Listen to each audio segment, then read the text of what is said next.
Hi, ಎಲ್ಲರಿಗೂ ನಮಸ್ಕಾರ. Welcome back to our YouTube channel. ಇವತ್ತಿನ ಒಂದು ತರಗತಿಯಲ್ಲಿ ನಾವು ಶೈಕ್ಷಣಿಕ ಮನೋವಿಜ್ಞಾನದ ಬಗ್ಗೆ ನೋಡ್ತಾ ಹೋಗೋಣ. ಓಕೆ, ಈಗ ಆಲ್ರೆಡಿ ಶೈಕ್ಷಣಿಕ ಮನೋವಿಜ್ಞಾನದ ಬಗ್ಗೆ ಬಹಳಷ್ಟು ಕೆಲವೊಂದಿಷ್ಟು ಟಾಪಿಕ್ಸ್ ಬಗ್ಗೆನೂ ಈಗ ಆಲ್ರೆಡಿ ನಮ್ಮ ಒಂದು ಚಾನೆಲ್ ಅಲ್ಲಿ ಲಭ್ಯ ಇದೆ. ಓಕೆ, ಈಗ ಇನ್ನಷ್ಟು ನೋಡಿ, ಶೈಕ್ಷಣಿಕ ಮನೋವಿಜ್ಞಾನ ಅನ್ನುವಂಥದ್ದು ನಾವು ಎಷ್ಟು ಓದಿದ್ರು ಸಾಲದು, ಎಷ್ಟು ತಿಳ್ಕೊಂಡ್ರು ಸಾಲದು, ಹೌದಲ್ವಾ? ಸೊ ಇದನ್ನ ರೀಕಾಲ್ ಮಾಡ್ತಾ, ಜೊತೆಗೆ ಏನೇನೆಲ್ಲ ಇಂಪಾರ್ಟೆಂಟ್ ನೋಟ್ಸ್ ಇದೆ, ಎಲ್ಲೆಲ್ಲ ಇದೆ, ಅವನ್ನೆಲ್ಲವನ್ನು ಕೂಡ ಅಭ್ಯಾಸ ಮಾಡ್ತಾ ಹೋಗೋಣ. ಮೊದಲನೇದಾಗಿ ಸೈಕಾಲಜಿ ಅಂದ್ರೆ ಏನು? ಸೈಕಾಲಜಿ ಅನ್ನುವಂತಹ ಒಂದು ಪದ ಏನಿದೆ, ಇದು ಗ್ರೀಕ್ ಭಾಷೆಯ ಸೈಕ್ ಮತ್ತು ಲೋಗೋಸ್ ಅನ್ನುವಂತಹ ಪದಗಳಿಂದ ಬಂದಿರುವಂತದ್ದು. ಓಕೆ, ಸೈಕಾಲಜಿ ಅಂತ ನಾವೇನ್ ಕರಿತೀವಿ, ಇದು ಯಾವ ಭಾಷೆಯಿಂದ ಬಂದಿದೆ? ಗ್ರೀಕ್. ಓಕೆ, ಗ್ರೀಕ್ ಭಾಷೆಯ ಸೈಕ್ ಮತ್ತು ಲೋಗೋಸ್ ಅನ್ನುವಂತ ಒಂದು ಪದಗಳಿಂದ ಬಂದಿರುವಂತದ್ದು. ಓಕೆ, ಇನ್ನು ಸೈಕ್ ಅಂದ್ರೆ ಏನು? ಸೈಕ್ ಅಂದ್ರೆ ಆತ್ಮ. ಓಕೆ, ಲೋಗೋಸ್ ಅಂದ್ರೆ ಏನು? ಅಧ್ಯಯನ, ಸ್ಟಡಿ ಅಂತ ಹೇಳ್ತೀವಿ. ಓಕೆ, ಹಾಗಾದ್ರೆ ಶೈಕ್ಷಣಿಕ ಮನೋವಿಜ್ಞಾನ ಏನಂತ ಕರೀತಾರೆ ನೋಡಿ. ಶೈಕ್ಷಣಿಕ ಮನೋವಿಜ್ಞಾನವನ್ನ ಆತ್ಮದ ಅಧ್ಯಯನ ಅಂತ ಕರೆದವ್ರು ಯಾರು ಅಂತ ಪ್ರಶ್ನೆ ಈಗ ಆಲ್ರೆಡಿ ಇದೆ ನೋಡಿ. ಇದನ್ನ ಹೇಳ್ತಾ ಹೇಳ್ತಾ ಎಲ್ಲಿ ಯಾವ ಪ್ರಶ್ನೆ ಈಗ ಆಲ್ರೆಡಿ ಕೇಳಿದ್ದಾರೆ ಅನ್ನುವಂಥದ್ದನ್ನು ಹೇಳ್ತಾ ಹೋಗ್ತೀವಿ. ಸೊ ನೀವ್ ಅದನ್ನ ಪಾಯಿಂಟ್ ಮಾಡಿ ನೋಡ್ಕೊಳ್ತಾ ಹೋಗಿ ಯಾವೆಲ್ಲ ರೀತಿ ಪ್ರಶ್ನೆ ಬರಬಹುದು ಅಂತ. ಶೈಕ್ಷಣಿಕ ಮನೋವಿಜ್ಞಾನವನ್ನ ಆತ್ಮದ ಅಧ್ಯಯನ ಅಂತ ಕರೆದಂತವ್ರು ಡೆಮೋಕ್ರಾಟಿಸ್. ಓಕೆ, ಡೆಮೋಕ್ರಾಟಿಸ್ ಅವರು ಶೈಕ್ಷಣಿಕ ಮನೋವಿಜ್ಞಾನವನ್ನ ಆತ್ಮದ ಅಧ್ಯಯನ ಅಂತ ಹೇಳಿ ಕರೆದ್ರು. ಇನ್ನು ಮನೋವಿಜ್ಞಾನವು ಮೊದಲು ತತ್ವಶಾಸ್ತ್ರದ ಅಧ್ಯಯನವಾಗಿತ್ತು. ಮೊದಲೇನಾಗಿತ್ತು ಮನೋವಿಜ್ಞಾನ? ಸೈಕಾಲಜಿ ಅನ್ನುವಂತಹ ಒಂದು ಸಬ್ಜೆಕ್ಟ್ ಇರೋದಕ್ಕಿಂತ ಮುಂಚೆ ಇದು ಫಿಲಾಸಫಿಯಲ್ಲಿ ಒಂದು ಪಾರ್ಟ್ ಆಗಿತ್ತು. ಓಕೆ, ತತ್ವಶಾಸ್ತ್ರದ ಅಧ್ಯಯನ ಆಗಿತ್ತು. ಆತ್ಮದ ನಂತರ ಮನೋವಿಜ್ಞಾನವು ಮನಸ್ಸಿನ ಅಧ್ಯಯನವಾಗಿತ್ತು ಅಂತ ಹೇಳಿ ಡೆಕಾರ್ಟ್ ಅವರು ಹೇಳ್ತಾರೆ. ಫಸ್ಟ್ ಆತ್ಮದ ಅಧ್ಯಯನ ಅಂತ ಹೇಳಿದವರು ಡೆಮಾಕ್ರಟಿಸ್ ಆದ್ರೆ, ಆತ್ಮದ ನಂತರ ಮನಸ್ಸಿನ ಅಧ್ಯಯನವಾಗಿತ್ತು ಅಂತ ಹೇಳಿ ಡೆಕಾರ್ಟ್ ಅವರು ಹೇಳ್ತಾರೆ. ಫಸ್ಟ್ ಡೆಮಾಕ್ರಟಿಸ್, ಆಮೇಲೆ ಡೆಕಾರ್ಟ್. ಓಕೆ, ಪ್ರಜ್ಞೆಯ ಅಧ್ಯಯನ ಪ್ರಸ್ತುತ ವರ್ತನೆಗಳ ಅಧ್ಯಯನವಾಗಿದೆ ಸೈಕಾಲಜಿ ಅನ್ನುವಂಥದ್ದು ಅಂತ ಹೇಳಿ ವಿಲ್ ಹೆಮ್ ಊಂಟ್ ರವರು ಹೇಳ್ತಾರೆ. Okay, this is very important. ಪ್ರಜ್ಞೆಯ ಅಧ್ಯಯನ ಅಂತ ಹೇಳ್ತಾರೆ. ಯಾವುದು? ಶೈಕ್ಷಣಿಕ ಮನೋವಿಜ್ಞಾನ ಏನಿದೆಯಲ್ಲ, ಇದನ್ನ ಪ್ರಜ್ಞೆಯ ಅಧ್ಯಯನ ಅಂತ ಕರೀತಾರೆ. ಪ್ರಸ್ತುತ ಇದನ್ನ ವರ್ತನೆಗಳ ಅಧ್ಯಯನ ಅಂತ ಕೂಡ ಕರೀತಾರೆ. ಯಾರು? That is will him Wundt ರವರು. ಇನ್ನು ವುಡ್ವರ್ತ್ ರವರ ಪ್ರಕಾರ ಏನ್ ಹೇಳ್ತಾರೆ ನೋಡಿ. ವುಡ್ವರ್ತ್ ರವರ ಪ್ರಕಾರ ಮನೋವಿಜ್ಞಾನ ಅನ್ನುವಂಥದ್ದು ಮೊದಲು ಆತ್ಮವನ್ನ ಕಳೆದುಕೊಂಡಿತು, ನಂತರ ಮನಸ್ಸನ್ನ ಕಳೆದುಕೊಂಡಿತು, ನಂತರ ಪ್ರಜ್ಞೆಯನ್ನೂ ಕಳೆದುಕೊಂಡು ಆದಾಗ್ಯೂ ಅದು ಒಂದು ವಿಧವಾದ ವರ್ತನೆಯುಳ್ಳದ್ದಾಗಿದೆ ಅಂತ ಹೇಳಿ ಯಾರು ಹೇಳಿದ್ರು? ವಿಲಿಯಂ ವುಡ್ಸ್ವರ್ತ್ ರವರು ಹೇಳ್ತಾರೆ. ಓಕೆ, ವರ್ತನೆ ಅನ್ನುವಂತ ಪದ ಮೊಟ್ಟ ಮೊದಲಿಗೆ ಬಳಸಿದವರು ಯಾರು? ವರ್ತನೆ. ಸೊ ಅದು ಒಂದು ವಿಧವಾದ ವರ್ತನೆ ಉಳ್ಳದ್ದಾಗಿದೆ ಅಂತ ಯಾರು ಹೇಳಿದ್ರು? ವುಡ್ವರ್ತ್ ರವರು ಹೇಳಿದ್ರು. ಹಾಗಾದ್ರೆ ಈ ವರ್ತನೆ ಅನ್ನುವಂತ ಪದವನ್ನ ಮೊಟ್ಟ ಮೊದಲು ಬಳಸಿದವರು ಯಾರು ಅಂತ ಹೇಳಿದ್ರೆ JB ವ್ಯಾಟ್ಸನ್ ಅವರು. ಇವರು ಮೂಲತಃ ಅಮೆರಿಕಾ. ಓಕೆ, ಇವರು ಮೂಲತಃ ಅಮೆರಿಕ ದೇಶದವರು. ಸೊ ಇವರು ವರ್ತನೆ ಅನ್ನುವಂತ ಪದವನ್ನ ಮೊಟ್ಟ ಮೊದಲನೇ ಬಾರಿಗೆ ಬಳಸಿದ್ರು. ಹಾಗಾದ್ರೆ ವರ್ತನೆ ಅಂದ್ರೆ ಏನು? ವರ್ತನೆ ಅಂತ ಹೇಳಿದ್ರೆ ವಸ್ತುನಿಷ್ಠವಾಗಿ ವೀಕ್ಷಿಸಬಹುದಾದಂತ ಯಾವುದೇ ಒಂದು ಕ್ರಿಯೆ ಅಥವಾ ಚಟುವಟಿಕೆ. What does it mean? ವರ್ತನೆ ಅಂದ್ರೆ ಏನು? ವರ್ತನೆ ಅಂತ ಹೇಳಿದ್ರೆ ವಸ್ತುನಿಷ್ಠವಾಗಿ ವೀಕ್ಷಿಸಬಹುದಾದಂತದ್ದು. ಯಾವ ತರ?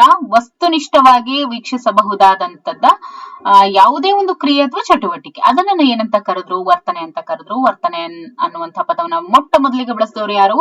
That is JB Watson from America. ಇನ್ನು ವೆರಿ ವೆರಿ ವೆರಿ ಇಂಪಾರ್ಟೆಂಟ್, ಸಾಕಷ್ಟು ಸಲ ಈ ಒಂದು ಸ್ಟೇಟ್ಮೆಂಟ್ ರಿಪೀಟ್ ಆಗಿದೆ. ಕ್ರೋ ಮತ್ತೆ ಕ್ರೋ ಬಗ್ಗೆ ಹಿಂದಿನ ಒಂದು ಪ್ರಶ್ನೆ ಪತ್ರಿಕೆಗಳಲ್ಲಿ ನೀವು ಇಯರ್ ಆಫ್ಟರ್ ಇಯರ್ ನೋಡ್ತಾ ಹೋಗ್ಬೋದು. ಓಕೆ, ಕ್ರೋ ಅಂಡ್ ಕ್ರೋ ಅವ್ರ ಬಗ್ಗೆ. ಮಾನವನ ವರ್ತನೆ ಹಾಗೂ ಮಾನವನ ಅಂತರ್ ಸಂಬಂಧಗಳ ಅಧ್ಯಯನವೇ ಮನೋವಿಜ್ಞಾನ ಅಂತ ಹೇಳಿ ಕ್ರೋ ಅಂಡ್ ಕ್ರೋರ್ ಅವರು ಹೇಳಿದ್ರು. ಕ್ರೋ ಅಂಡ್ ಕ್ರೋರ್ ಅವ್ರು ಏನ್ ಹೇಳ್ತಾರೆ? ಓಕೆನಪ್ಪ, ಇವಾಗ ವ್ಯಾಟ್ಸನ್ ಅವ್ರು ಏನ್ ಹೇಳಿದ್ರು? ವರ್ತನೆ ಅಂತ ಹೇಳಿದ್ರು. ಸೊ ಅದಾದ ನಂತರ ಕ್ರೋ ಅವ್ರು ಬರ್ತಾರೆ. ಕ್ರೋ ಅಂಡ್ ಕ್ರೋ ಅಂತ ಕರೀತಾರೆ. ಸೊ ಅವ್ರು ಬರ್ತಾರೆ. ಅವ್ರೇನ್ ಹೇಳ್ತಾರೆ? ಮಾನವನ ವರ್ತನೆ, ಅದ್ರ ಜೊತೆಗೆ ಮಾನವನ ಅಂತರ್ ಸಂಬಂಧಗಳ ಅಧ್ಯಯನವೇ ಮನೋವಿಜ್ಞಾನ. ಮಾನವನ ಅಂತರ್ ಸಂಬಂಧ ಏನಿರುತ್ತಲ್ಲ ಒಳಗಡೆ, ಅವನಷ್ಟಕ್ಕೆ ಅವನ ಮತ್ತು ಅವನ ಒಂದು ಆತ್ಮದ ನಡುವೆ ಇರುವಂತಹ ಸಂಬಂಧ, ಮಾನವನ ಅಂತರ್ ಸಂಬಂಧ ಏನಿರುತ್ತಲ್ಲ ಅದರ ಅಧ್ಯಯನವನ್ನ ಮನೋವಿಜ್ಞಾನ ಅಂತ ಹೇಳಿ ಕ್ರೋ ಅಂಡ್ ಕ್ರೋ ಅವರು ಕರೆದ್ರು. ಕ್ಲಿಯರ್? ಓಕೆ, ಈಗ ಇವಾಗ ಮನೋವಿಜ್ಞಾನ ಅಂದ್ರೆ ಏನು, ಅದು ಎಲ್ಲಿಂದ ಬಂತು? ಓಕೆ, ಫಸ್ಟ್ ಅದನ್ನ ಮನಸ್ಸಿನ ಅಧ್ಯಯನ ಅಂತ ಕರೆದ್ರು, ಆಮೇಲೆ ಪ್ರಜ್ಞೆಯ ಅಧ್ಯಯನ ಅಂತ ಕರೆದ್ರು. ಪ್ರಜ್ಞೆನೂ ಕಳ್ಕೊಂಡು ಅದೇನಾಯ್ತು, ವರ್ತನೆ ಆಯ್ತು. ವರ್ತನೆ ಅನ್ನುವಂತಹ ಒಂದು ವರ್ಡ್ ಅನ್ನ ಫಸ್ಟ್ ಕೊಟ್ಟಂತವ್ರು JB ವ್ಯಾಟ್ಸನ್. ಅದಾದ ನಂತರ ಕ್ರೋ ಅಂಡ್ ಕ್ರೋರ್ ಅವರು ಬಂದು ಏನ್ ಹೇಳ್ತಾರೆ, ಮಾನವನ ವರ್ತನೆ ಜೊತೆಗೆ ಮಾನವನ ಅಂತರ್ ಸಂಬಂಧಗಳ ಅಧ್ಯಯನವೇ ಮನೋವಿಜ್ಞಾನ ಅಂತ ಹೇಳಿದ್ರು. ಹಾಗಾದ್ರೆ ಈಗ ಮುಂದುವರಿತಾ ನೋಡೋದಾದ್ರೆ ಮನೋವಿಜ್ಞಾನದ ಶಾಖೆಗಳು ಯಾವ್ಯಾವು ಮನೋವಿಜ್ಞಾನದ ಶಾಖೆಗಳು? ಓಕೆ, ಮನೋವಿಜ್ಞಾನದ ಶಾಖೆಗಳು ಅಂತ ಹೇಳಿದ್ರೆ ಮೊದಲನೇದು ಶುದ್ಧ ಮನೋವಿಜ್ಞಾನ ಮತ್ತೆ ಅನ್ವಯಿಕ ಮನೋವಿಜ್ಞಾನ. ಓಕೆ, ಶುದ್ಧ ಮನೋವಿಜ್ಞಾನ ಮತ್ತೆ ಅನ್ವಯಿಕ ಮನೋವಿಜ್ಞಾನ. ಓಕೆ, ಇನ್ನು ಶುದ್ಧ ಮನೋವಿಜ್ಞಾನ, ಅನ್ವಯಿಕ ಮನೋವಿಜ್ಞಾನ ಅಂತ ನೋಡ್ತಾ ಹೋದಾಗ ಇಲ್ಲಿ ಏಕೆ, ಏನು, ಹೇಗೆ ಅನ್ನುವಂಥ ಪ್ರಶ್ನೆ ಉಂಟಾಗುತ್ತೆ. ಇನ್ನು ಅನ್ವಯಿಕ ಮನೋವಿಜ್ಞಾನದಲ್ಲಿ ತತ್ವ ಮತ್ತು ನಿಯಮಗಳನ್ನ ನಾವು ನೋಡ್ತಾ ಹೋಗ್ತೀವಿ. ಸೊ ವೆರಿ ಫಸ್ಟ್ ಏನ್ ನೋಡೋಣ, ಶುದ್ಧ ಮನೋವಿಜ್ಞಾನದ ಬಗ್ಗೆ ನೋಡ್ತಾ ಹೋಗೋಣ. ಓಕೆ, ಶುದ್ಧ ಮನೋವಿಜ್ಞಾನ ವೆರಿ ಇಂಪಾರ್ಟೆಂಟ್. ಶುದ್ಧ ಮನೋವಿಜ್ಞಾನ ಏನಿದೆಯಲ್ವಾ, ಇದರಲ್ಲಿ ಶುದ್ಧ ಮನೋವಿಜ್ಞಾನದಲ್ಲಿ ನಾವು 4 ತರ ನೋಡ್ತೀವಿ. ಓಕೆ, ಮೊದಲನೇದು ಸಾಮಾನ್ಯ ವಿಜ್ಞಾನ, ಎರಡನೇದು ಅಪಸಾಮಾನ್ಯ ಮನೋವಿಜ್ಞಾನ, ಮೂರನೇದು ವಿಕಾಸ ಮನೋವಿಜ್ಞಾನ, ನಾಲ್ಕನೇದು ವಿಭೇದಾತ್ಮಕ ಮನೋವಿಜ್ಞಾನ, ಸಾಮಾಜಿಕ ಮನೋವಿಜ್ಞಾನ, ಶರೀರ ಕ್ರಿಯಾ ಮನೋವಿಜ್ಞಾನ, ಪ್ರಾಯೋಗಿಕ ಮನೋವಿಜ್ಞಾನ, ತೌಲನಿಕ ಮನೋವಿಜ್ಞಾನ. ಹೀಗೆ ವೇರಿಯಸ್ ನಂಬರ್ ಆಫ್ ಸ್ಟಡೀಸ್ ಅನ್ನ ನಾವು ನೋಡ್ತೀವಿ. ಯಾವ್ದ್ರಲ್ಲಿ? ಶುದ್ಧ ಮನೋವಿಜ್ಞಾನ, ಪ್ಯೂರ್ ಸೈಕಾಲಜಿ ಅಂತ ನೋಡಿದಾಗ. ಓಕೆ, 4 ಅಂತ ಹೇಳಿದೆ, 4ಕ್ಕಿಂತ ಹೆಚ್ಚಾಗಿ ಇದಾವೆ. ಇಲ್ಲಿ ಮಾತ್ರ 8 ಇದೆ. ಈವನ್ ಯಾರೆಲ್ಲ ವಾಮದೇವಪ್ಪ ಸರ್ ಬುಕ್ ನ ರೆಫರ್ ಮಾಡೋರು ಅದ್ರಲ್ಲಿ ಇನ್ನೂ ಒಂದಷ್ಟು ಆಡ್ ಮಾಡಿದರೆ ನೋಡ್ಬೋದು. ಓಕೆ, ಸಾಮಾನ್ಯ ಮನೋವಿಜ್ಞಾನ ಮೂಲಭೂತ ತತ್ವಗಳ ಕುರಿತು ಚರ್ಚಿಸುತ್ತೆ. ಸಾಮಾನ್ಯ ಮನೋವಿಜ್ಞಾನ ಅಂದ್ರೇನು? ಜನರಲ್ ಸೈಕಾಲಜಿ ಏನ್ ಹೇಳುತ್ತೆ ಅಂದ್ರೆ ಮೂಲಭೂತ ತತ್ವಗಳು ಏನು ಅದ್ರ ಬಗ್ಗೆ ಮಾತ್ರ ಇದು ಸ್ಟಡಿ ಮಾಡುತ್ತೆ. ಫಾರ್ ಎಕ್ಸಾಂಪಲ್, ಮೂಲಭೂತ ತತ್ವಗಳು ಅಂದ್ರೆ ಏನು? ಸಂವೇಗ ಆಗಿರ್ಬೋದು, ಕಲಿಕೆ ಆಗಿರ್ಬೋದು, ಅಭಿಪ್ರೇರಣೆ ಆಗಿರ್ಬೋದು, ಗ್ರಹಿಕೆ ಆಗಿರ್ಬೋದು, ಜೊತೆಗೆ ಸಂವೇದನಗಳು. ಇವಿಷ್ಟುವಿನ ಅಧ್ಯಯನ ಯಾವುದು? ಸಾಮಾನ್ಯ ಮನೋವಿಜ್ಞಾನ ಮಾಡುತ್ತೆ. ಓಕೆ, ಸಾಮಾನ್ಯ ಆಯ್ತು. ಈಗ ಅಪಸಾಮಾನ್ಯ ಮನೋವಿಜ್ಞಾನ ಅಂದ್ರೆ ಏನು? ಭಿನ್ನ ವ್ಯಕ್ತಿಗಳಾದಂತಹ ವ್ಯಕ್ತಿಗಳೆಂದ್ರೆ. ಓಕೆ, ಭಿನ್ನ ವ್ಯಕ್ತಿಗಳಂದ್ರೆ ನೋಡಿ, ಅಪಸಾಮಾನ್ಯ ಮನೋವಿಜ್ಞಾನ ಇದ್ರ ಬಗ್ಗೆ ಕೂಡ ಒಂದು ಕ್ವೆಶನ್ ಬಂದಿತ್ತು.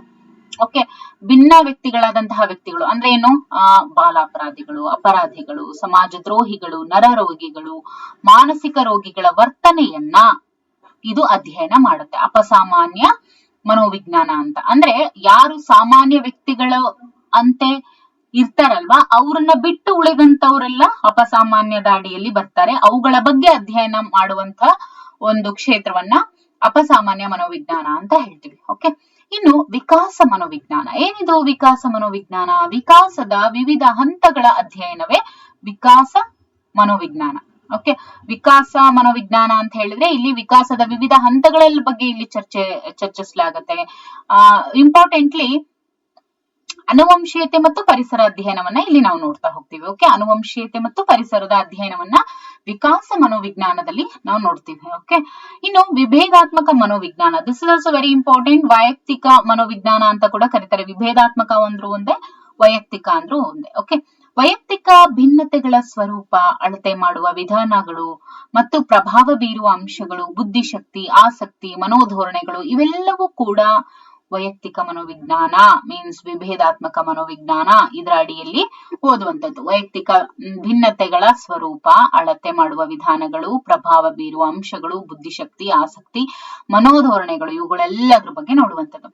ಇನ್ನು ಸಾಮಾಜಿಕ ಮನೋವಿಜ್ಞಾನ, ಸೋಶಿಯೋ ಸೈಕಾಲಜಿ ಅಥವಾ ಸೋಶಿಯೋ ಸೈಕಾಲಜಿ ಅಂತ ಕರಿತೀವಿ. ಓಕೆ, ಅಥವಾ ಸೋಷಿಯಲ್ ಸೈಕಾಲಜಿ. ಇದು ನೋಡಿ, ಇಲ್ಲಿ ಗುಂಪು, ಸೋಷಿಯಲ್ ಅಂತ ಅಂದ್ರೆ ಏನು? ಸಮಾಜವಾಗಿ ಗುಂಪಿನಲ್ಲಿ ಇರುವಂತದ್ದು. ಓಕೆ, ಸೊ ಗುಂಪು ಮತ್ತೆ ವ್ಯಕ್ತಿಯ ವರ್ತನೆಯ ಅಧ್ಯಯನವನ್ನ ಈ ಸಾಮಾಜಿಕ ಮನೋವಿಜ್ಞಾನ ಬಗ್ಗೆ ಆಗಿರುತ್ತೆ. ಆಮೇಲೆ ಇಲ್ಲಿ ಸಮಾಜ ಮಿತಿ ಮತ್ತು ಸಮೂಹದ ಲಕ್ಷಣಗಳ ಬಗ್ಗೆ ಅಧ್ಯಯನ ಮಾಡ್ತಾ ಹೋಗ್ತೇವೆ. ಓಕೆ, ಇನ್ನು ಶರೀರ ಕ್ರಿಯಾ ಮನೋವಿಜ್ಞಾನ ಅಂತ ಹೇಳ್ತೀವಿ. ಏನಿದು ಶರೀರ ಕ್ರಿಯಾ ಮನೋವಿಜ್ಞಾನ? ಶರೀರ ಕ್ರಿಯಾ ಮನೋವಿಜ್ಞಾನ ಅಂದ್ರೆ ಏನು ಅಂತ ನೋಡಿದಾಗ ವರ್ತನೆಯ ದೈಹಿಕ ತಳಹದಿಯ ಅಧ್ಯಯನ. ಏನ್ ವರ್ತನೆ ಇರುತ್ತೆ ಅದರ ದೈಹಿಕ ತಳಹದಿ ಏನಿರುತ್ತಲ್ವಾ ಅದರ ಅಧ್ಯಯನ, ಜೊತೆಗೆ ನರಮಂಡಲದ ಅಧ್ಯಯನ, ಇವೆಲ್ಲವೂ ಏನು ಶರೀರ ಕ್ರಿಯಾ ಮನೋವಿಜ್ಞಾನ. ಓಕೆ, ಇನ್ನು ಪ್ರಾಯೋಗಿಕ ಮನೋವಿಜ್ಞಾನ ಅಂದ್ರೆ ಏನು?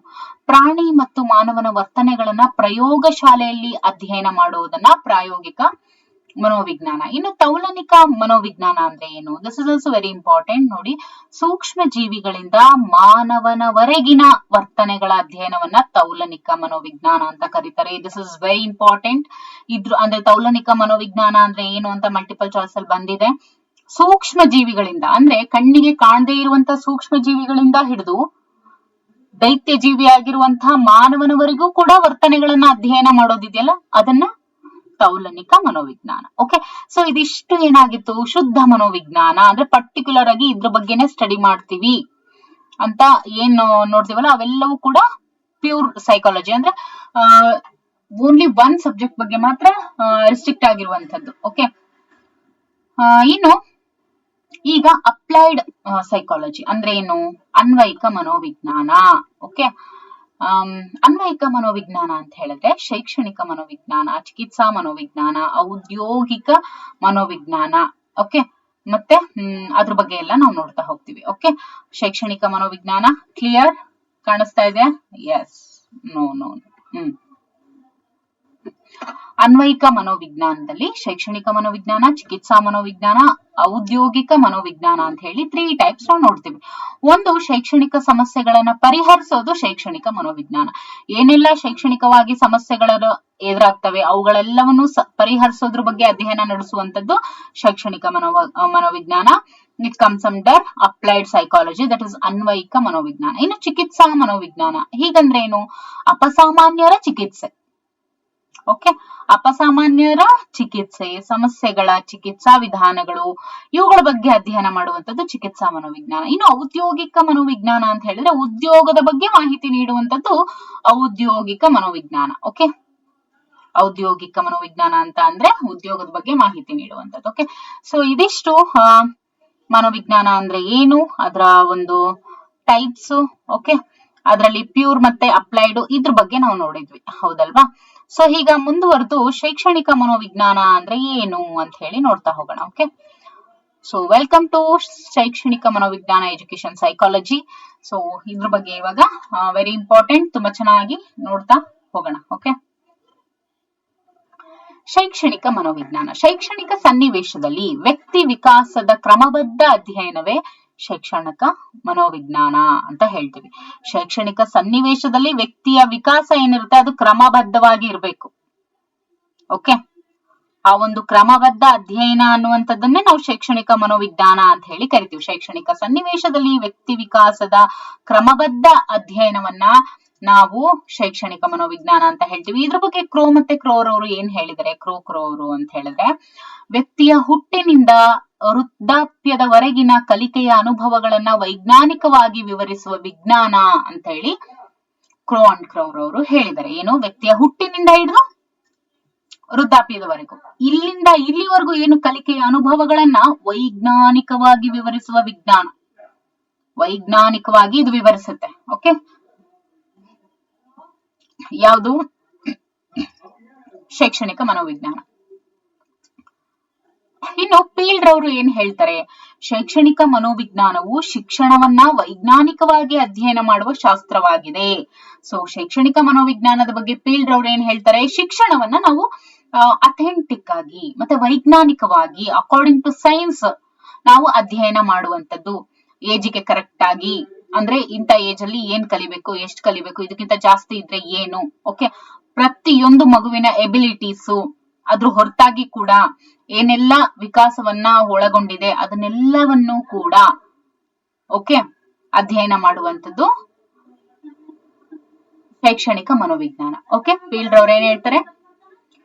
ಶೈಕ್ಷಣಿಕ ಮನೋವಿಜ್ಞಾನವು ಶಿಕ್ಷಣವನ್ನ ವೈಜ್ಞಾನಿಕವಾಗಿ ಅಧ್ಯಯನ ಮಾಡುವ ಶಾಸ್ತ್ರ ಅಂತ ಹೇಳಿದ್ದಾರೆ. ಓಕೆ, ಸೊ ಈಗ ಮೊದಲನೇದಾಗಿ ಇಂಟ್ರೋಸ್ಪೆಕ್ಷನ್. ಓಕೆ, ಮೆಥಡ್ಸ್ ಅನ್ನ ನೋಡ್ತಾ ಹೋಗೋಣ. ಇಂಟ್ರೋಸ್ಪೆಕ್ಷನ್ ಅಂದ್ರೆ ಏನು?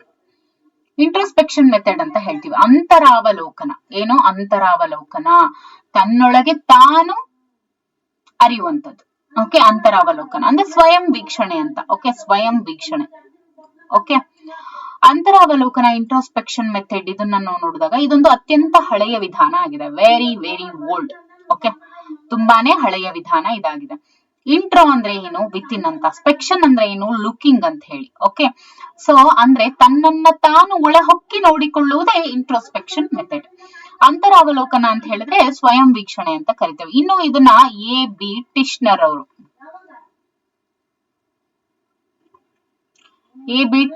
ಅವರು ಇದನ್ನ ಪ್ರತಿಪಾದಿಸಿದ್ರು. ಇವರು ಮೂಲತಃ ಬ್ರಿಟಿಷ್ ಅವರು. ಓಕೆ, ಇವರು ಬ್ರಿಟಿಷ್ ಅವರು. ಓಕೆ, ಇಂಟ್ರೋಸ್ಪೆಕ್ಷನ್ ಮೆಥಡ್ ಅನ್ನ ಇಂಟ್ರೊಡ್ಯೂಸ್ ಮಾಡಿದವರು ಯಾರು ಅಂತ ಹೇಳಿದ್ರೆ ದಟ್ ಇಸ್ A.B. ಟಿಶ್ನರ್. ಇನ್ನು ಹಾಗಾದ್ರೆ ಇಂಟ್ರೋಸ್ಪೆಕ್ಷನ್ ಮೆಥಡ್ ಇದ್ರದ್ದು ಗುಣಗಳನ್ನ ನಾವು ನೋಡ್ತಾ ಹೋದ್ರೆ, ವ್ಯಕ್ತಿ ತನ್ನ ಆಂತರಿಕ ಭಾವನೆಗಳನ್ನ ಅಧ್ಯಯನ ಮಾಡುವ ಏಕೈಕ ವಿಧಾನವೇ ಇಂಟ್ರೋಸ್ಪೆಕ್ಷನ್ ಮೆಥಡ್. ಇದು ಮಿತವ್ಯಯಕರ ವಿಧಾನವಾಗಿದೆ. ಇದನ್ನು ಎಲ್ಲಾ ಸ್ಥಳ ಮತ್ತು ಕಾಲದಲ್ಲಿಯೂ ಕೂಡ ನಾವು ಬಳಸಬಹುದು. ವ್ಯಕ್ತಿ ತನ್ನನ್ನು ತಾನು ಅಧ್ಯಯನ ಮಾಡಿಕೊಂಡು ಸುಧಾರಿಸಿಕೊಳ್ಳಲು ಇದು ಉಪಯುಕ್ತವಾಗಿದೆ. ಶಿಕ್ಷಕ ತನ್ನ ಬೋಧನೆಯಲ್ಲಿನ ಸಫಲತೆ ಮತ್ತು ವಿಫಲತೆಗಳನ್ನ ವಿಶ್ಲೇಷಿಸಿ ಸ್ವಯಂ ಮೌಲ್ಯಮಾಪನ ಮಾಡಿಕೊಳ್ಳಲು ಕೂಡ ಈ ಇಂಟ್ರೋಸ್ಪೆಕ್ಷನ್ ಮೆಥಡ್ ವೆರಿ ಯೂಸ್ಫುಲ್ ಆಗಿದೆ. ಆಮೇಲೆ ಮಗುವಿನ ಸ್ವಯಂ ಶಿಸ್ತು ಬೆಳೆಸೋದಕ್ಕೂ ಕೂಡ ಶಿಕ್ಷಕರಿಗೆ ಇದು ಸೂಕ್ತ ವಿಧಾನ. ಆತ್ಮವಿಮರ್ಶೆ, ಆತ್ಮ ಸಾಕ್ಷಾತ್ಕಾರಕ್ಕೆ ಇದು ಸಹಾಯಕಾರಿಯಾಗಿದೆ. ಆಮೇಲೆ ವ್ಯಕ್ತಿಯಲ್ಲಿ ಅಡಗಿರುವಂತ ನೈಜವಾದ ಆಂತರಿಕ ಶಕ್ತಿಯನ್ನ ವ್ಯಕ್ತಪಡಿಸೋದಕ್ಕೂ ಕೂಡ ಈ ಒಂದು ವಿಧಾನ ಹೆಚ್ಚು ಸಹಕಾರಿಯಾಗಿದೆ ಅಂತ ಹೇಳ್ಬೋದು. ಓಕೆ, ಇನ್ನು ಅವಗುಣಗಳು ಅಂದ್ರೆ ಇಂಟ್ರೋಸ್ಪೆಕ್ಷನ್ ಮೆಥಡ್ ಅಲ್ಲಿ ಅವಗುಣಗಳನ್ನ ನಾವು ನೋಡ್ತಾ ಹೋದ್ರೆ, ಡಿಮೆರಿಟ್ಸ್ ಅನ್ನ ನೋಡ್ತಾ ಹೋದ್ರೆ, ಈಗ ಚಿಕ್ಕ ಮಕ್ಕಳಿಗೆ ಮತ್ತೆ ಅಪಸಾಮಾನ್ಯ ಮಕ್ಕಳಿಗೆ ಇದು ಸೂಕ್ತ ಅಲ್ಲ. ಆಮೇಲೆ ಸಂಗ್ರಹಿಸಿದಂತ ಮಾಹಿತಿಯು ವ್ಯಕ್ತಿನಿಷ್ಠವಾಗಿರುತ್ತೆ. ಓಕೆ, ವ್ಯಕ್ತಿನಿಷ್ಠವಾಗಿರುತ್ತೆ. ಇನ್ನು ವರದಿಯು ಕೂಡ ಏಕಪಕ್ಷೀಯವಾಗಿರುತ್ತೆ, ಒಂದೇ ಏಕನೋಟವನ್ನ ಒಳಗೊಂಡಿರುತ್ತೆ. ಇನ್ನು ವೈಜ್ಞಾನಿಕ ವಿಧಾನ ಅಂತೂ ಇಂಟ್ರೋಸ್ಪೆಕ್ಷನ್ ಅಲ್ವೇ ಅಲ್ಲ. ವೀಕ್ಷಕ ಮತ್ತು ವೀಕ್ಷಣೆಗೆ ಒಳಪಡುವಂತಹ ವ್ಯಕ್ತಿ ಒಬ್ಬನೇ ಇರೋದ್ರಿಂದ ಇದು ವಿಶ್ವಾಸನೀಯತೆಯನ್ನ ಒಳಗೊಂಡಿಲ್ಲ. ಯಾವುದು ಇಂಟ್ರೋಸ್ಪೆಕ್ಷನ್ ಮೆಥಡ್. ಇಂಟ್ರೋಸ್ಪೆಕ್ಷನ್ ಮೆಥಡ್ ವಿಶ್ವಾಸನೀಯತೆಯನ್ನ ಯಾಕೆ ಒಳಗೊಂಡಿಲ್ಲ ಅಂತ ಅಂದ್ರೆ, ವೀಕ್ಷಕ ಮತ್ತು ವೀಕ್ಷಣೆಗೆ ಒಳಪಡುವಂತಹ ವ್ಯಕ್ತಿ ಒಬ್ಬನೇ ಆಗಿರೋದ್ರಿಂದ ಅದು ವಿಶ್ವಾಸನೀಯತೆಯನ್ನ ಒಳಗೊಂಡಿಲ್ಲ. ಓಕೆ, ಸೊ ಇದಿಷ್ಟು ಏನಾಯ್ತು, ಇಂಟ್ರೋಸ್ಪೆಕ್ಷನ್ ಮೆಥಡ್ ಆಯ್ತಲ್ವಾ. ಈಗ ನೋಡೋಣ ಅಬ್ಸರ್ವೇಷನ್. ಅಬ್ಸರ್ವೇಷನ್ ಅಂದ್ರೆ ಏನು, ವೀಕ್ಷಣಾ ವಿಧಾನ ಅಂತ ಹೇಳ್ತೀವಿ. ಅದನ್ನ ಅವಲೋಕನ ಅಂತ ಕೂಡ ಕರಿತೀವಿ. ಅಬ್ಸರ್ವೇಷನ್ ಇಸ್ ನಥಿಂಗ್ ಬಟ್ ಅವಲೋಕನ ಅಂತ ಕೂಡ ಕರಿತೀವಿ. ನೋಡಿ, ರಿಮೆಂಬರ್ ಫಸ್ಟ್ ನಾವೇನ್ ಹೇಳಿದ್ವಿ, ಇಂಟ್ರೋಸ್ಪೆಕ್ಷನ್ ಮೆಥಡ್ ಅಂತ ಹೇಳಿದ್ವಿ. ಹೌದಲ್ವಾ, ಇಂಟ್ರೋಸ್ಪೆಕ್ಷನ್ ಮೆಥಡ್ ಅಂತ ಹೇಳಿದ್ವಿ. ಈ ಇಂಟ್ರೋಸ್ಪೆಕ್ಷನ್ ಮೆಥಡ್ ಅನ್ನ ಯಾರು, A.B. ಟಿಶ್ನರ್ ಅವರು ಏನ್ ಮಾಡಿದ್ರು, ಪ್ರತಿಪಾದಿಸಿದ್ರು. ಹಾಗಾದ್ರೆ ಅಬ್ಸರ್ವೇಷನ್ ಏನಿದೆಯಲ್ಲ, ಈ ಒಂದು ವೀಕ್ಷಣಾ ವಿಧಾನವನ್ನ ಯಾರು ಪ್ರತಿಪಾದಿಸಿದ್ರು?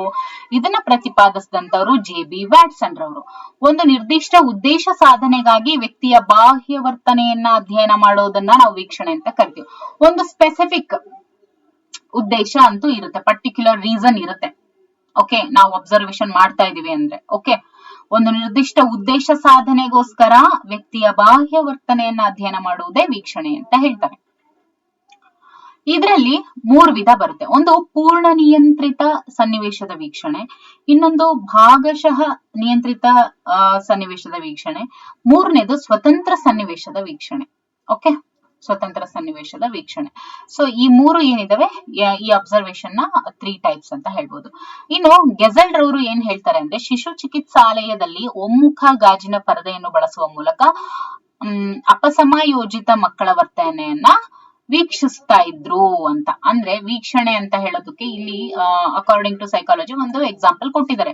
ಗೆಜೆಲ್ ರವರು ಏನ್ ಮಾಡ್ತಾ ಇದ್ರು, ಶಿಶು ಚಿಕಿತ್ಸಾಲಯದಲ್ಲಿ ಒಮ್ಮುಖ ಗಾಜಿನ ಪರದೆಯನ್ನ ಬಳಸುವ ಮೂಲಕ, ಒಮ್ಮುಖ ಗಾಜಿನ ಅಂದ್ರೆ ಒಂದೇ ಮುಖ ಇರುವಂತ ಗಾಜಿನ ಪರದೆಯನ್ನ ಬಳಸೋದ್ರ ಮುಖಾಂತರ, ಒಂದ್ ಸೈಡ್ ಗಾಜಿನ ಪರದೆ ಇರುತ್ತೆ, ಅದನ್ನ ಬಳಸೋದ್ರ ಮುಖಾಂತರ ಅಪಸಮಾಯೋಜಿತ ಮಕ್ಕಳ ವರ್ತನೆ ಏನಿರುತ್ತಲ್ವಾ, ಅಂತ ಒಂದು ಮಕ್ಕಳ ವರ್ತನೆಯನ್ನ ಅವರು ವೀಕ್ಷಿಸ್ತಾ ಇದ್ರು. ಓಕೆ, ಇನ್ನು ಇದ್ರ ಗುಣಗಳನ್ನ ನೋಡ್ತಾ ಹೋದ್ರೆ, ಇದು ವಸ್ತುನಿಷ್ಠ ವಿಧಾನವಾಗಿದೆ, ಮಗುವಿನಲ್ಲಿ ಸ್ವಯಂ ಶಿಸ್ತು ಬೆಳೆಸಲು ಸೂಕ್ತವಾದ ವಿಧಾನ ಆಗಿದೆ, ವ್ಯಕ್ತಿಯನ್ನ ಸ್ವಾಭಾವಿಕ ಸನ್ನಿವೇಶದಲ್ಲಿ ಅಧ್ಯಯನ ಮಾಡುತ್ತೆ, ಶಾಲೆ, ಕುಟುಂಬ ಮುಂತಾದ ಸನ್ನಿವೇಶದಲ್ಲೂ ಕೂಡ ಇದನ್ನ ನಾವು ಬಳಸಬಹುದು. ಆಮೇಲೆ ಇದಕ್ಕೆ ಯಾವುದೇ ವಯಸ್ಸಿನ ಮಿತಿ ಇಲ್ಲದೆ ಇದನ್ನ ಬಳಸಬಹುದು. ವ್ಯಕ್ತಿ ಮತ್ತು ಗುಂಪುಗಳನ್ನು ಕೂಡ ಅಧ್ಯಯನ ಮಾಡಬಹುದು, ಮಕ್ಕಳ ಸಮಸ್ಯೆಯನ್ನ ಗುರುತಿಸಿ ಸೂಕ್ತ ಮಾರ್ಗದರ್ಶನ ಕೂಡ ಮಾಡಬಹುದು. ಹಾಗಾದ್ರೆ ಇದು ಕೂಡ ಕೆಲವೊಂದಿಷ್ಟು ಡಿಮೆರಿಟ್ಸ್ ಅನ್ನ ಹೊಂದಿದೆ. ಯಾವೆಲ್ಲ ಡಿಮೆರಿಟ್ಸ್ ಹೊಂದಿದೆ ನೋಡ್ತಾ ಹೋಗೋಣ. ಇದಕ್ಕೆ ಅಂದ್ರೆ ನಿಯಂತ್ರಣಕ್ಕೆ ಅವಕಾಶ ಇಲ್ಲ. ಇವಾಗ ನಾವು ಅಬ್ಸರ್ವ್ ಮಾಡ್ತಾ ಇದೀವಿ ಅಂದ್ರೆ ಅವ್ರನ್ನ ಕಂಟ್ರೋಲ್ ಮಾಡೋದಕ್ಕೆ ನಮ್ಗೆ ಅವಕಾಶ ಇರೋದಿಲ್ಲ. ಆಮೇಲೆ ಪ್ರಮುಖ ದೋಷ ಏನು ಅಂದ್ರೆ, ಫಲಿತಾಂಶ ಪೂರ್ವಗ್ರಹ ಪೀಡಿತವಾಗಿರುತ್ತೆ. ಫಲಿತಾಂಶ ಅನ್ನುವಂಥದ್ದು ಪೂರ್ವಗ್ರಹ ಪೀಡಿತವಾಗಿರುತ್ತೆ. ಇನ್ನು ಬಾಹ್ಯ ವರ್ತನೆಯನ್ನ ಮಾತ್ರ ಇದು ವೀಕ್ಷಿಸುತ್ತೆ. ಓಕೆ, ಆಮೇಲೆ ದತ್ತಾಂಶಗಳನ್ನ ದಾಖಲಿಸುವಲ್ಲಿ, ವರದಿ ಮಾಡುವಲ್ಲಿ ಮತ್ತು ಅರ್ಥೈಸುವಲ್ಲಿ ವ್ಯಕ್ತಿನಿಷ್ಠತೆಗೆ ಇಲ್ಲಿ ಅವಕಾಶ ಇರುತ್ತೆ. ಆಮೇಲೆ ವೀಕ್ಷಕ ತನ್ನನ್ನು ತಾನು ವೀಕ್ಷಿಸುತ್ತಿದ್ದಾನೆಂದು ವೀಕ್ಷಣೆಗೊಳಪಟ್ಟ ವ್ಯಕ್ತಿಗೆ ತಿಳಿದರೆ ಅವನ ವರ್ತನೆ ಏನಾಗ್ಬೋದು, ಆರ್ಟಿಫಿಷಿಯಲ್ ಆಗ್ಬೋದು. ಹೌದಲ್ವಾ? ಇವ್ರ ಕೆಲವೊಂದ್ಸತಿ ಬಹಳಷ್ಟು ಸಲ ಏನಾಗುತ್ತೆ, ನಮ್ಮ ದೈನಂದಿನ ಜೀವನದಲ್ಲೇ ಯಾರೋ ಒಬ್ರು ನೋಡ್ತಾ ಇದಾರೆ ಅಂದ್ರೆ ನಾವ್ ಹೇಗೆ ನಟಿಸ್ತಾರೆ ಅಲ್ವಾ, ನೋಡ್ತಾ ಇದಾರೆ ಅಂದ ಕೂಡಲೇ ಹೇಗೆ ಚೇಂಜ್ ಆಗ್ತಾರಲ್ವಾ, ಸೊ ಆ ರೀತಿ ಕೂಡ ಆಗ್ಬಹುದು ಅಂತ. ಇನ್ನು ವೀಕ್ಷಣಾ ಪದ್ಧತಿಯ ಪರಿಣಾಮಕಾರಿ ಸಲಹೆಗಳು ಅಂತ ಹೇಳಿದರೆ ಯಾಂತ್ರಿಕ ಸಾಧನಗಳ ಬಳಕೆ, ನಿರ್ದಿಷ್ಟ ಉದ್ದೇಶಗಳು, ವೀಕ್ಷಣಾವಹಿ, ತರಬೇತಿ, ನಿಖರತೆ ಇವೆಲ್ಲವೂ ಕೂಡ ಪರಿಣಾಮಕಾರಿ ಸಲಹೆಗಳು. ಸೊ ಮೊದಲನೇದೇನು ಇಂಟ್ರೋಸ್ಪೆಕ್ಷನ್ ಮೆಥಡ್, ಎರಡನೇದೇನು ಅಬ್ಸರ್ವೇಷನ್, ಈಗ ಮೂರನೇದು ಎಕ್ಸ್ಪೆರಿಮೆಂಟೇಷನ್. ಮೊದಲನೇದು AB ಟಿಶ್ನರ್ ಅವರು ಕೊಟ್ಟಂತದ್ದು, ಎರಡನೇದು JB ವ್ಯಾಟ್ಸನ್ ಅವರು ಕೊಟ್ಟಂತದ್ದು. ಈಗ ಬರೋಣ ವಿಲ್ಹೆಮ್ ಊಂಟ್ ಅವರು ನೀಡಿದಂತಹ experimentation method. Okay, experimentation method. ಈ ಎಕ್ಸ್ಪೆರಿಮೆಂಟೇಷನ್ ಮೆಥಡ್ ಅಂತ ಅಂದ್ರೆ ಪ್ರಾಯೋಗಿಕ ವಿಧಾನ ಅಂತ ಕರಿತೀವಿ. ಇದನ್ನ ಕೊಟ್ಟಂತವರು ಜರ್ಮನ್ ವಿಜ್ಞಾನಿ ಅಂದ್ರೆ ಸೈಕಾಲಜಿಸ್ಟ್ ಆಗಿರುವಂತಹ ವಿಲ್ಹೆಮ್ ಊಂಟ್ ರವರು. ಇವರು 1879ರಲ್ಲಿ, ದಿಸ್ ಇಸ್ ವೆರಿ ಇಂಪಾರ್ಟೆಂಟ್, 1879ರಲ್ಲಿ ಲಿಪ್ಜಿಗ್ ಅನ್ನುವಂತಹ ಒಂದು ಪ್ರದೇಶದಲ್ಲಿ, ಜರ್ಮನಿಯ ಲಿಪ್ಜಿಗ್ ಅನ್ನುವಂತಹ ಪ್ರದೇಶದಲ್ಲಿ ಪ್ರಾಯೋಗಿಕ ಶಾಲೆಯನ್ನ ಆರಂಭಿಸ್ತಾರೆ. ಓಕೆ, ಮಾನವನ ವರ್ತನೆಯನ್ನ ವಸ್ತುನಿಷ್ಠ ಮತ್ತು ವೈಜ್ಞಾನಿಕವಾಗಿ ಅಧ್ಯಯನ ಮಾಡುತ್ತದೆ ಇದು. ಓಕೆ, ಸೊ ಎಕ್ಸ್ಪೆರಿಮೆಂಟೇಷನ್ ಮೆಥಡ್ ಏನ್ ಮಾಡುತ್ತೆ, ಮಾನವನ ವರ್ತನೆಯನ್ನ ವಸ್ತುನಿಷ್ಠ ಮತ್ತು ವೈಜ್ಞಾನಿಕವಾಗಿ ಇದು ಅಧ್ಯಯನ ಮಾಡುತ್ತೆ. ಇನ್ನು ಚರಾಂಶಗಳು. ಸೊ ಇದಿಷ್ಟು ಆಯ್ತಲ್ವಾ. ಈಗ ಚರಾಂಶಗಳು ಅಂದ್ರೆ ಈ ಚರಾಂಶಗಳು ಎಕ್ಸ್ಪೆರಿಮೆಂಟೇಷನ್ ಮೆಥಡ್ ಅಲ್ಲಿ, ಪ್ರಾಯೋಗಿಕ ಅಧ್ಯಯನ ಅಂತ ಏನ್ ಕರಿತೀವಲ್ವಾ, ಈ ಒಂದು ಮೆಥಡ್ ಅಲ್ಲಿ, ಎಕ್ಸ್ಪೆರಿಮೆಂಟೇಷನ್ ಮೆಥಡ್ ಅಲ್ಲಿ ವೇರಿಯೇಬಲ್ಸ್ ಅಂತ ನೋಡ್ತೀವಿ. ಅಂದ್ರೆ ಏನು, ಚರಾಂಶಗಳು ಅಂತ ಹೇಳಿ ಕರಿತೀವಿ. ಇವು ಪ್ರಯೋಗದ ಮೇಲೆ ಪ್ರಭಾವ ಬೀರುವ ಅಂಶಗಳು ಆಗಿರ್ತವೆ. ಯಾವ ಚರಾಂಶಗಳು ಪ್ರಯೋಗದ ಮೇಲೆ ಪ್ರಭಾವ ಬೀರುವಂತ ಅಂಶಗಳು. ಇವುಗಳನ್ನ ನಾವು ನಿಯಂತ್ರಿಸಬಹುದು. ಫಾರ್ ಎಕ್ಸಾಂಪಲ್, ಹಸಿವು, ಆಹಾರ, ವಯಸ್ಸು, ಕಾಲ ಇವನ್ನ ಏನ್ ಮಾಡಬಹುದು, ನಿಯಂತ್ರಿಸಬಹುದು. ಅಂದ್ರೆ ಇವು ವೇರಿಯೇಬಲ್ಸ್ಗೆ ಆನ್ಸರ್, ವೇರಿಯೇಬಲ್ಸ್ಗೆ ಎಕ್ಸಾಂಪಲ್. ಹಾಗಾದ್ರೆ ವೇರಿಯೇಬಲ್ಸ್ ಅಂತ ಬಂದಾಗ ನೋಡಿ 3 ಟೈಪ್ಸ್ ನೋಡ್ತೀವಿ. This is very important. ಇದ್ರ ಮೇಲೆ ಕೆಲವೊಂದ್ಸಲಿ ಬಹಳಷ್ಟು ಸತಿ ಪ್ರಶ್ನೆಗೆ ಬಂದಿರ್ತವೆ. ಇದು ಏನು, ಇಂಡಿಪೆಂಡೆಂಟ್ ಅಂದ್ರೆ ಏನು, ಡಿಪೆಂಡೆಂಟ್ ಅಂದ್ರೆ ಏನು, ಮಾಡರೇಟ್ ಅಂದ್ರೆ ಏನು ಅನ್ನೋದನ್ನ ಅರ್ಥ ಮಾಡ್ಕೊಳ್ಳಿ. ಓಕೆ, ತಿಳ್ಕೊಳ್ಳಿ ಅದ್ರ ಬಗ್ಗೆ. ಸ್ವತಂತ್ರ ಚರಾಂಶ ಅಂದ್ರೆ ಇನ್ನು ಇಂಡಿಪೆಂಡೆಂಟ್ ವೇರಿಯೇಬಲ್ ಅಂತ ಅಂದ್ರೆ ಯಾವುದರ ಪ್ರಭಾವವನ್ನ ಅಧ್ಯಯನ ಮಾಡಬೇಕಾಗಿದೆಯೋ ಅದನ್ನ ನಾವು ಸ್ವತಂತ್ರ ಚರಾಂಶ ಆಗಿರುತ್ತೆ. ಫಾರ್ ಎಕ್ಸಾಂಪಲ್, ಬಹುಮಾನ, ಶಿಕ್ಷೆ. ಓಕೆ, ಇಲ್ಲಿ ಪ್ರಭಾವ, ಬಹುಮಾನದ ಪ್ರಭಾವ, ಶಿಕ್ಷೆಯ ಪ್ರಭಾವ. ಓಕೆ, ಯಾವುದರ ಪ್ರಭಾವವನ್ನ ಅಧ್ಯಯನ ಮಾಡಬೇಕಾಗಿದೆಯೋ ಅದನ್ನ ನಾವು ಸ್ವತಂತ್ರ ಚರಾಂಶ ಅಂತ ತಗೋತೀವಿ. ಇನ್ನು ಡಿಪೆಂಡೆಂಟ್ ವೇರಿಯೇಬಲ್ ಅಂದ್ರೆ ಏನು, ಪರತಂತ್ರ ಚರಾಂಶ. ಅಂದ್ರೆ ಪ್ರಯೋಗ ವಿಧಾನದಲ್ಲಿ ಸ್ವತಂತ್ರ ಚರಾಂಶದ ಪ್ರಭಾವವು ಪರತಂತ್ರದ ಮೇಲೆ ಅವಲಂಬಿತ ಆಗಿರುತ್ತೆ. ಅಂದ್ರೆ ಡಿಪೆಂಡೆಂಟ್ ವೇರಿಯೇಬಲ್ ಯಾವಾಗ್ಲೂ ಇಂಡಿಪೆಂಡೆಂಟ್ ವೇರಿಯೇಬಲ್ ಮೇಲೆನೆ ಡಿಪೆಂಡೆಂಟ್ ಆಗಿರುತ್ತೆ. ಯಾವುದರ ಮೇಲೆ ಪ್ರಭಾವ ಬೀರುತ್ತದೆಯೋ ಅದೇ ಪರತಂತ್ರ. ಓಕೆ, ಸೊ ಉದಾಹರಣೆಗೆ ಶಿಸ್ತು. ಆಮೇಲೆ ಇವಾಗ ಶಿಕ್ಷೆಯಿಂದ ಶಿಸ್ತು. ಇವಾಗ ಒಬ್ಬ ವ್ಯಕ್ತಿ ತಡವಾಗಿ ಬರ್ತಾ ಇದ್ದಾನೆ ಶಾಲೆಗೆ ಅಂತ ನಾವು ಶಿಕ್ಷೆ ಕೊಟ್ರೆ, ಸೊ ಅದರ ಡಿಪೆಂಡೆಂಟ್ ವೇರಿಯೇಬಲ್ ಪರತಂತ್ರ ಚರಾಂಶ ಏನಾಗಿರುತ್ತೆ, ಶಿಸ್ತು. ಯಾಕೆ ಅಂದ್ರೆ ಶಿಸ್ತು ಅನ್ನುವಂಥದ್ದು ಶಿಕ್ಷೆ ಕೊಟ್ರೇನೆ ಶಿಸ್ತನ್ನ ಪಾಲಿಸ್ತಾನೆ ಅಂತ. ಇನ್ನು ಪ್ರಯೋಗದ ಘಟಕಗಳು ಅಂತ ಹೇಳಿದ್ರೆ ನಿಯಂತ್ರಣ, ಬದಲಾವಣೆ, ವೀಕ್ಷಣೆ ಇವೆಲ್ಲವೂ. ಇನ್ನು ಅಸಂಗತ ಚರಾಂಶ ಅಂದ್ರೆ ಏನು, ಮಾಡರೇಟ್ ವೇರಿಯೇಬಲ್ ಅಂತ ಹೇಳ್ತೀವಿ. ವಯಸ್ಸು, ಲಿಂಗ, ಪರಿಸರ ಇವೆಲ್ಲವೂ ಏನು ಮಾಡರೇಟ್ ವೇರಿಯೇಬಲ್ಸ್ ಗೆ ಬರುತ್ತೆ. ಮನೋವಿಜ್ಞಾನದ ತತ್ವಗಳು, ಇದನ್ನ ವಿಲಿಯಂ ಜೇಮ್ಸ್ ಅವರು ಹೇಳಿದ್ರು. ಮನೋವಿಜ್ಞಾನದ ತತ್ವಗಳು 1890ರಲ್ಲಿ. ಇನ್ನು ಗುಣಗಳು ಅಂತ ನೋಡ್ತಾ ಹೋದಾಗ ಕ್ರಮಬದ್ಧವಾದ ವೈಜ್ಞಾನಿಕ ಮತ್ತು ವಿಶ್ವಸನೀಯ ವಿಧಾನ, ಫಲಿತಾಂಶವನ್ನು ಪರಿಷ್ಕರಿಸೋದಕ್ಕೆ ಇಲ್ಲಿ ಅವಕಾಶ ಇದೆ. ವಸ್ತುನಿಷ್ಠವಾದ ಮತ್ತು ನಿಖರ ಮಾಹಿತಿ ಇದು ನೀಡುತ್ತೆ. ಆಮೇಲೆ ಬೋಧನಾ ಕಲಿಕಾ ಸಮಸ್ಯೆಗಳ ಪರಿಹಾರಕ್ಕೆ ಮಾರ್ಗದರ್ಶನ ನೀಡುತ್ತೆ. ಶೈಕ್ಷಣಿಕ ರಂಗದಲ್ಲಿ ಅತ್ಯಂತ ಪರಿಣಾಮಕಾರಿ ವಿಧಾನ ಇದಾಗಿರುತ್ತೆ. ಅದಾದ ನಂತರ ಅವಗುಣಗಳನ್ನ ನೋಡೋದಾದ್ರೆ ಪ್ರಯೋಗಕ್ಕೆ ಒಳಪಟ್ಟಂತ ವ್ಯಕ್ತಿಯ ವರ್ತನೆ ಸಹಜವಾಗಿರದೆ ಕೆಲವೊಂದ್ಸತಿ ಕೃತಕವಾಗಿರಬಹುದು. ನಿಜ ಜೀವನದ ಸನ್ನಿವೇಶಗಳನ್ನ ನಾವು ಪ್ರಯೋಗಾಲಯದಲ್ಲಿ ಪುನರಾವರ್ತಿಸ್ತೀವಿ ಅಂದ್ರೆ ಅದು ಸಾಧ್ಯ ಆಗೋದಿಲ್ಲ. ಇದು ಮಿತವ್ಯಯಕರ ಅಲ್ಲ. ಯಾಕೆಂದ್ರೆ ಎಕ್ಸ್ಪೆರಿಮೆಂಟ್ ಮಾಡ್ತೀವಿ ಅಂದ್ರೆ ಅದಕ್ಕೆ ಕೆಲವೊಂದಿಷ್ಟು ದುಡ್ಡು, ಹಣ ಅನ್ನುವಂಥದ್ದು ಬೇಕಾಗುತ್ತೆ. ಸೊ ವೆಚ್ಚದಾಯಕವಾಗಿರುತ್ತೆ. ತರಬೇತಿ ಹೊಂದಿದ ಶಿಕ್ಷಕರಿಗೆ ಮಾತ್ರ ಅಲ್ಲಿ ಬಳಸೋದಕ್ಕೆ ಅವಕಾಶ ಇರುತ್ತೆ. ಇನ್ನು ಮಾನವ ಸ್ವಭಾವ ಅನ್ನುವಂಥದ್ದು ಗತಿಶೀಲವಾಗಿರುತ್ತೆ. ಓಕೆ, ಇವು ಇದರ ಒಂದು ಡಿಮೆರಿಟ್ಸ್. ಸೊ ಮೊದಲನೇದೇನು ಇಂಟ್ರಾಸ್ಪೆಕ್ಷನ್ ಮೆಥಡ್, ಎರಡನೇದೇನು ಅಬ್ಸರ್ವೇಷನ್, ಮೂರನೇದೇನು ಎಕ್ಸ್ಪೆರಿಮೆಂಟೇಷನ್ ಮೆಥಡ್. ಈಗ ಬರೋಣ ಕೇಸ್ ಸ್ಟಡಿ. ಯಾವುದು, ವ್ಯಕ್ತಿ ಅಧ್ಯಯನ, ಕೇಸ್ ಸ್ಟಡಿ. ಓಕೆ, ವ್ಯಕ್ತಿ ಅಧ್ಯಯನ. ನೋಡಿ ಇದ್ರ ಬಗ್ಗೆ ಹೇಳ್ದಂತವ್ರು ಯಾರು ಅಂತ ಹೇಳಿದ್ರೆ DFD ಬುಕ್ಸ್ ರವರು.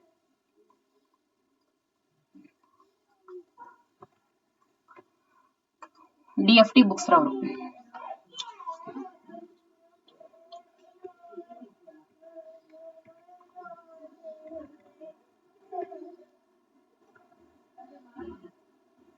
Introspection AB Titchener, observation JB Watson, experimentation Wilhelm Wundt.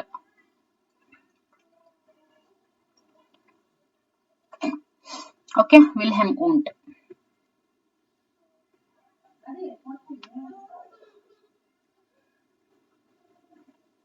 ಇನ್ನು ಕೇಸ್ ಸ್ಟಡಿ DFD ಬುಕ್ಸ್ ರವರು. ಇದು ವ್ಯಕ್ತಿ ಅಥವಾ ಸಂಸ್ಥೆಯ ಆಳವಾದ ಅಧ್ಯಯನ ಮಾಡೋದಾಗಿರುತ್ತೆ. ಗುಣಗಳು ಬಂದು ಶೈಕ್ಷಣಿಕ ಮನೋವಿಜ್ಞಾನ, ಅಪಸಾಮಾನ್ಯ ಮನೋವಿಜ್ಞಾನ, ಚಿಕಿತ್ಸಾ ಮನೋವಿಜ್ಞಾನ, ಸಾಮಾಜಿಕ ಮತ್ತು ಅಪರಾಧ ಮನೋವಿಜ್ಞಾನಗಳಿಗೆ ಇದು ತುಂಬಾನೇ ಸಹಕಾರಿಯಾಗಿದೆ ಕೇಸ್ ಸ್ಟಡಿ. ವ್ಯಕ್ತಿ ಅಥವಾ ಸಂಸ್ಥೆಯ ಸಂಪೂರ್ಣ ಚಿತ್ರವನ್ನ ಇದು ನೀಡುತ್ತೆ.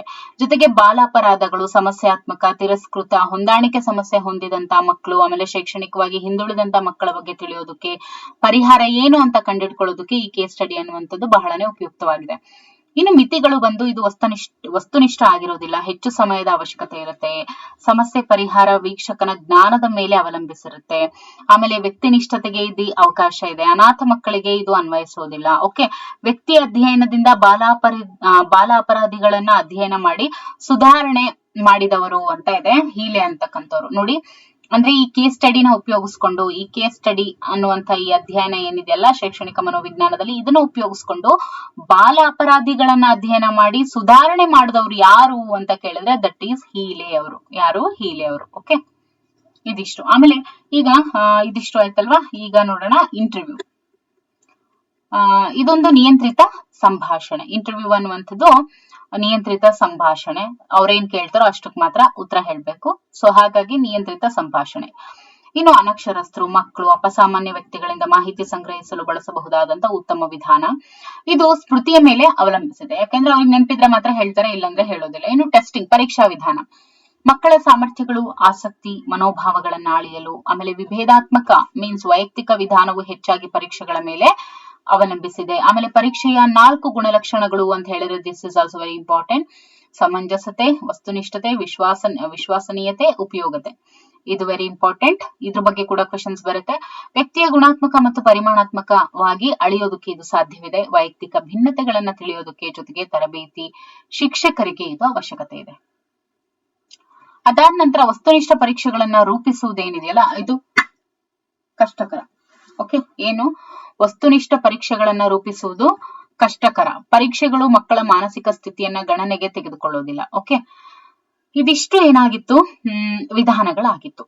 ಈಗ ನೆಕ್ಸ್ಟ್ ಮನೋವೈಜ್ಞಾನಿಕ ಪಂಥಗಳು ಅಂತ ನೋಡ್ತೀವಿ. ಓಕೆ, ಮನೋವೈಜ್ಞಾನಿಕ ಪಂಥಗಳು, ಅದನ್ನ ನಾವು ಮತ್ತೆ ಸಪರೇಟ್ ಆಗಿ ನೋಡ್ತಾ ಹೋಗೋಣ. ಸೊ ಇಲ್ಲಿಯವರೆಗೂ ಏನ್ ನೋಡಿದ್ವಿ ಅಲ್ವಾ, ದಿಸ್ ಇಸ್ ಇದನ್ನು ಕೂಡ ಅಂದ್ರೆ ಇದನ್ನ ಚೆನ್ನಾಗಿ ಅಭ್ಯಾಸ ಮಾಡ್ಕೊಳ್ಳಿ. ಓಕೆ, ಇದ್ರ ನಂತರ ನಾವೇನ್ ನೋಡೋಣ, ಮನೋವೈಜ್ಞಾನಿಕ ಪಂಥಗಳು. ಅದಾದ ನಂತರ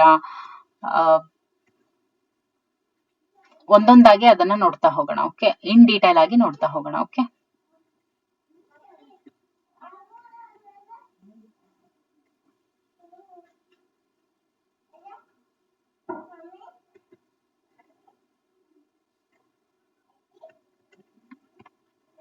so thank you for watching.